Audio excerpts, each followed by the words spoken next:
Praise the lord. దేవుని పరిశుద్ధ నామమునకు మహిమ కలుగునుగాక. ఈ దిన కాలపు ఆశీర్వాదపు లేఖనం కీర్తన గ్రంథము 116వ కీర్తన 8-9 వచనాలు. మరణము నుండి నా ప్రాణమును, కన్నీళ్లు విడవకుండా నా కన్నులను, జారి పడకుండా నా పాదములను తప్పించి ఉన్నావు. సజీవులున్న దేశములలో యెహోవా సన్నిధిని నేను కాలము గడుపుదును.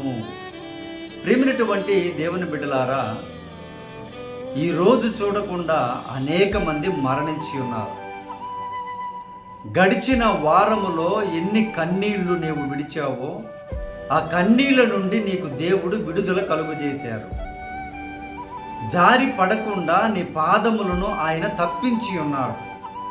ఇన్ని కార్యాలు ఆయన నీ పట్ల జరిగిస్తే ఈ పరిశుద్ధ దినమున సజీవులున్న దేశంలో అనంటే దేవుని యొక్క సత్యవాక్యము కలిగినటువంటి నిజమైనటువంటి దేవుని బిడ్డలు ఉండేటువంటి స్థలములు, వారే సజీవులు. మిగతా వారందరూ కూడా చచ్చిన వారితోనే సమానం. దేవుని బిడ్డలారా, ఆ సజీవులున్న దేశములో యెహోవా సన్నిధిని నీవు కాలము గడపడానికి నీ మనస్సును సిద్ధపరుచుకొనుచున్నావా? దేవుడు నీ పట్ల ఇన్ని కార్యాలు చేస్తూ ఉంటే దేవుని సన్నిధిని నీవు అలక్ష్యము చేస్తూ ఉన్నట్లయితే అది ప్రయోజనము కాదు. ప్రియమైనటువంటి దేవుని బిడ్డ, ఆలోచించు ఒకసారి. ఈ క్షణాన్ని ఎంతమంది చూడలేక నశించిపోయారో, ఎంతమంది ఈ క్షణాన ఈరోజు పరిశుద్ధ దినమున ఏడుపుతో ఉన్నారో, వ్యాధులతో, శోధనలతో, భయంకరమైన పరిస్థితుల్లో ఉన్నారో, కాలు జారిపడిపోయి ఊబిలో ఇరుక్కుపోయి, అప్పుల ఊబులలో, వ్యసనాల ఊబులలో, భయంకరమైన ఊబులలో ఇరుక్కుపోయి ఎంతమంది ఉన్నారో. కానీ నిన్ను దేవుడు వాటన్నిటి నుండి తప్పిస్తే నీవు దేవుని సన్నిధిని కనబడకపోతే దేవునికి ఎంత బాధ ఉంటుందో ఆలోచించు ప్రియ దేవుని బిడ్డ. ఈరోజు పరిశుద్ధ దినము, ఆయన పరిశుద్ధపరిచినటువంటి దినము. నిన్ను సమాజముగా సమకూర్చుటకు ఏర్పాటు చేసిన దినం, నీతో మాట్లాడాలని ఏర్పాటు చేసిన దినం, నిన్ను స్వస్థపరిచి బలపరిచి మరలా తిరిగి 6 దినములు నీకు ధైర్యాన్నిచ్చి బలపరిచి ముందుకు నడిపించాలని ఏర్పాటు చేసిన పరిశుద్ధ దినము. ఆ పరిశుద్ధ దినమును నీవు అలక్ష్యము చేస్తూ ఉన్నావు ప్రియ దేవుని బిడ్డ. దేవుని యొక్క వాగ్దానం సెలవిస్తుంది. ఏమనో తెలుసా? నిన్ను మరణాన్ని నుండి ఆయన తప్పిస్తాడు. ఆయన నువ్వు కన్నీళ్లు విడవకుండా ఆయన తప్పిస్తారు. నువ్వు పాపములో పడిపోకుండా పరిశుద్ధముగా జీవించడానికి ఆయన నీకు మార్గాన్ని, వెలుగుని, మంచి తెలివి, జ్ఞానాన్ని, వివేచనను నీకు ఇస్తాను అని వాగ్దానం చేస్తున్నారు.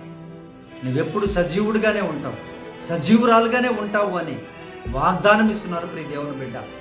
ఈ వాగ్దానం పొందుకొని ప్రభు సన్నిధిలో ఆనందించు. ఆయన సన్నిధిలో కాలము గడుపు అని పరిశుద్ధ వాక్యములో కాలము గడుపు. దేవుడిని దీవిస్తారు ప్రియ దేవుని బిడ్డ. నీకెప్పుడు కూడా మరణం ఉండదు. మరణము నీవు రుచి చూడవు. లోకములో మనము కన్ను మూసినట్లయితే శారీరకంగా ప్రభు సన్నిధిలోనే మనం ఉంటాం. దేవుని బిడ్డ, ఆలోచించి అటువంటి గొప్ప ధన్యతను దేవుడు వాగ్దాన రూపంలో నీకు తెలియపరుస్తూ ఉన్నాడు. ఇప్పటికైనా సజీవులున్న దేశములలో నివసించు. వాక్యం లేనటువంటి దగ్గర నువ్వు నివసించలేవు. అక్కడ ఉన్నా కూడా నువ్వు నశించిపోతావు, క్షీణించిపోతావు, పాతాళమునికి వెళ్ళిపోతావు. సత్యవాక్యము ఉన్న చోట నీవు సజీవుడిగా, సజీవురాలుగా ఉంటావు. దేవుడు నిన్ను దీవిస్తాడు, దేవుడు నిన్ను కాపాడుతాడు. దేవుడి వాగ్దానం మీ జీవితంలో తెలివిని, జ్ఞానమును దయచేయనట్లుగా ప్రార్థన. పరిశుద్ధుడా, మా ప్రియ పరలోకపు తండ్రి, అయ్యా, ఈ పరిశుద్ధ దినమున బిడ్డలను ఆయన మరణం నుండి తప్పించబడ్డారు, కన్నీళ్ళు విడవకుండా తప్పించబడ్డారు, పాదములను ఆయన జారిపడకుండా తప్పించబడ్డారు. అయ్యా, సజీవులు ఉన్నటువంటి మంచి సంఘములలో, జీవము కలిగినటువంటి సంఘములలో మీ బిడ్డలను చేర్చమని ప్రార్థన చేయించు ఉన్నాం. మీరే సహాయము చేయండి ప్రభువా.